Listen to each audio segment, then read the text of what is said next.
After the first part of the movie, things got really bad. Animals were being used for tough labor and treated horribly by people.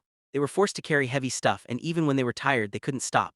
Then security noticed someone and the animals started acting crazy. They broke free from their chains. A man tried to whip them, but the Wicked Witch of the West snatched his whip. She flew around on her broom, taking down all the men one by one as the animals ran off. Alphaba, after beating everyone, finally landed. She soon saw monkeys flying at her trying to catch her, but she flew away. News spread fast in Emerald City. Madame Morble started spreading lies about Alphaba, saying Alphaba was lying about the Wizard of Oz. Everyone in town was terrified, not knowing when the Wicked Witch would strike next. Alphaba found a safe spot deep in the woods. She wanted to tell everyone the truth about Oz and save the people and animals from his lies. Meanwhile, Glinda became the Good Witch and was more loved than ever. Firo became the army general and was dadding Glinda. She was getting ready to officially become the leader and was picking out her clothes. She found Madame Morble waiting outside her room. Morble said they needed to talk privately and led her inside. Morble told Glinda that people were really stressed about everything, and Glinda needed to cheer them up. Then Morble showed Glinda a new flying carriage. Glinda got on and was excited by the button that made a bubble around it. Morble said Oz made it for Glinda because he thought she should look like a witch with magic powers flying in the air. She said Glinda didn't have any powers, but they would use inventions to fool the townspeople for their own good. Morble then gave her a wand to make the fantasy seem real. Glinda remembered getting a wand for her birthday as a kid. She tried to do a magic trick for her friends, but nothing happened. Then a rainbow appeared, and she pretended she made it to impress her friends, even though she was sad she didn't have real magic. Her mom told her that all she needed to be happy was for people to love her, which they did. Glinda then rode her carriage to where the crowd was gathered, and everyone cheered loudly. Firo walked with her as she announced that the wizard himself would lead them from now on. All the Munchkins danced happily as Morble promised them a world free of wicked witches. Firo also announced that his team was hunting for Alphaba and wouldn't stop until they found her. Morble then announced Firo's engagement to Glinda, which shocked him. She said she and the wizard planned it, and they were the perfect couple to create a perfect fairy tale. Morble said they were trying to protect the town from the Wicked Witch. The Munchkins started spreading terrible, untrue rumors about Alphaba. Firo was upset by the accusations and protested. Glinda took him away and he said he couldn't go along with it. Glinda said she also hated people talking about Alphaba, but it was her duty to go along with it. Firo said she was doing it because she loved the attention. She admitted it was true but said Alphaba left on her own and they couldn't do anything about it. Firo finally agreed, saying he would marry her if it made her happy. She went back on stage as Firo left. She said things didn't go exactly as she wanted, but she was happy now. They celebrated and suddenly Alphaba appeared. Everyone ran away scared. She used her magic to right our wizard lies, but Morble used her power to change it to Oz dies. All the monkeys chased Alphaba as she flew away. They tried to catch her but couldn't. Firo finally reached the woods, keeping his army behind him. He told his troops there was no one there and they left. Alphaba came out of hiding. She went back to her house, remembering the good times she had with everyone, but now they had turned their backs on her since Governor Thorpe died. Nessa took Alphaba's old job. She was with Bach when a man brought a letter for her to sign. It was a law saying animals needed a permit to travel. Bach said she couldn't do it. She said if she didn't sign it, everyone would think she was just like her sister. She said Alphaba abandoned her when she needed her most and didn't even show up for their father's funeral. She thanked Bach for being there for her. He said he was glad he could help, but it was time to move on. She got angry and told him to leave immediately. Before leaving, he said they would see each other again. Bach was getting ready to leave for Emerald City and arrived at the station. A guard stopped him, saying that because of Nessa's new rules, no Munchkins could leave without a permit. Everyone was made to leave and Bach was horrified by Nessa's decision. Alphaba was looking around town when she saw a group of animals. She saw them leaving Oz with their families through a secret passage. Alphaba begged them to stay and fight for freedom, but they said that would just get them put in cages. Just then Dowls the bear showed up and she hugged him. He said they had no choice but to escape Oz. She said the place beyond Oz was empty and they couldn't survive there. The bear said she couldn't survive in Oz either, as they wouldn't stop until she was dead. She said she loved Oz even though Oz never loved her. She said it was home and no matter what she would make it a good place for everyone. She convinced everyone that the land belonged to all of them and they needed to fight for it. They started to believe her, but then the cowardly lion showed up and told everyone not to trust her. The monkeys also flew by and spotted her. The lion said she stole him from his family when he was a chub. Alphaba said she freed him from a cage and if she hadn't he would never have spoken. He also accused her of giving the monkeys wings. She admitted it but said she was tricked into doing it. Everyone lost faith in her and left. Nessa had forced Bach to be her personal assistant. She tries to get her way, but he's become cold and mean. Then he sees the news about Firo and Glenda getting married and takes the paper. After he leaves, a window opens by itself and she feels someone there. Alphaba shows up saying she needs Nessa's help. Nessa points out Alphaba didn't even show up for their dad and owes an apology. Alphaba says she owes nothing since their dad hated her. She says that's in the past, now they need to team up. Nessa asks why Alphaba helped animals but never her.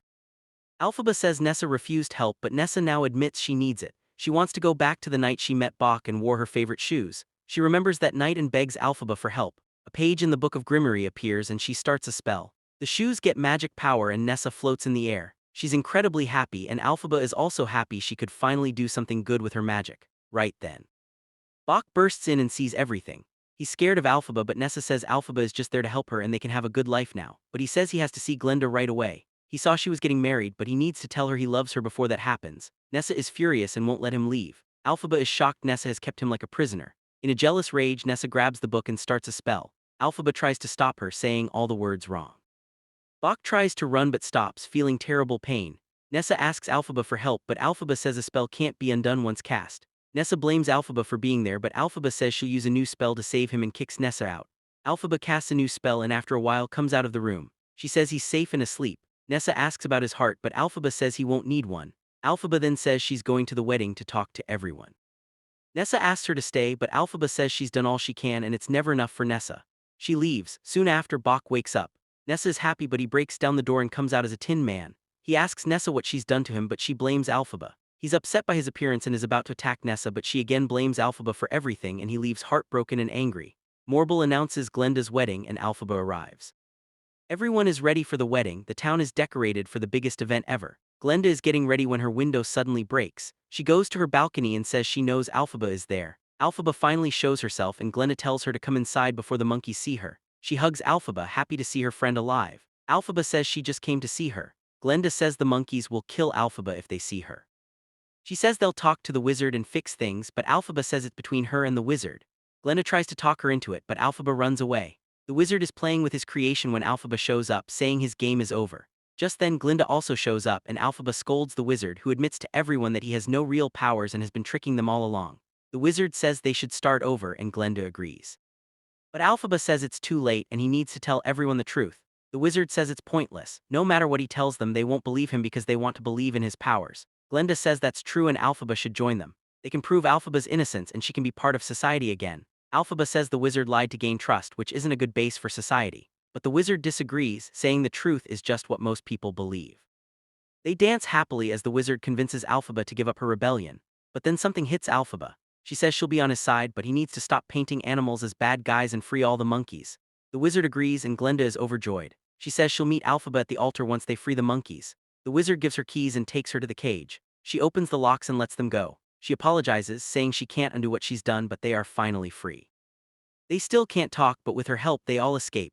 The wizard goes to get ready, but Alphaba notices the monkey leader there. He shows her a secret passage to a tunnel where other animals are held. Glenda walks down the aisle, met by Firo at the altar. Alphaba is horrified by the animal's condition. She spots Dr. Dilmont and runs to him. She tries to talk to him, but he can't speak. The wizard comes and says some animals can't be trusted with freedom. He says he has to do it, but Alphaba has figured out his secret.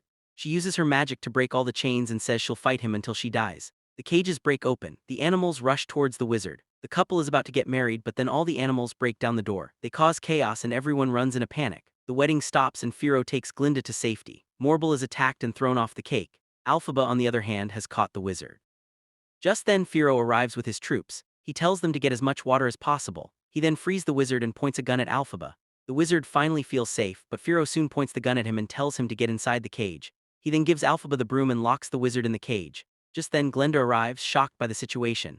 Firo looks at Alphaba and says he's leaving with her. Glenda is shocked they've been seeing each other behind her back this whole time. Alphaba tries to explain, but Glenda tells both of them to leave. They finally tell each other how they feel and leave. Glenda is heartbroken and Morble shows up, but it's too late. She says they need to hunt Alphaba down but can't without the monkeys. Glenda has become nasty and says they need to use her sister. She suggests they spread a rumor that her sister is in trouble and she'll come running. She then leaves, but the wizard says Alphaba is too smart for such tricks. Morble says they need a better idea. Glenda then goes back to the ruined wedding venue and realizes he never loved her and she was always the other woman. She then cries uncontrollably. Alphaba takes Firo to her cottage. Alphaba says she never thought this day would come and she'll hold on to this moment as long as she can. Firo says she's beautiful but she thinks he's lying. He says he isn't. For the first time he's seeing things differently. They both start to fly and kiss midair for the first time. Morble starts her plan and casts a spell. Suddenly, a tornado appears, causing damage in the city. Mass panic follows as Nessa frantically looks for Bach. Firo tells Alphaba she isn't safe there. He says he has an empty castle where they can take shelter. But just then she hears Nessa crying for help. She sees a vision of a house flying through the sky. Nessa's caught in a tornado and the house falls on her, killing her. Alphaba hears her sister's in trouble and feels she needs to save her. Firo wants to go with her, but Alphaba says it's too risky. Before he goes, Firo promises they'll always be together. Firo steps out and sees monkeys. He tries to give up, but they're not prisoners anymore. They're on Alphaba's side. The next morning, Glenda tells Dorothy a wizard can help her get home. Glenda then stands by the ruined hut, mourning Nessa. Soon after, Alphaba shows up, asking for a moment alone to grieve her sister. She apologizes for not keeping her safe. Glenda tells her not to blame herself, calling it a natural disaster. Alphaba snaps, saying cyclones don't just happen, and accuses Glenda of giving Dorothy false hope and pushing her to take Nessa's shoes. She yells that Glenda had no right to give away her sister's last memory.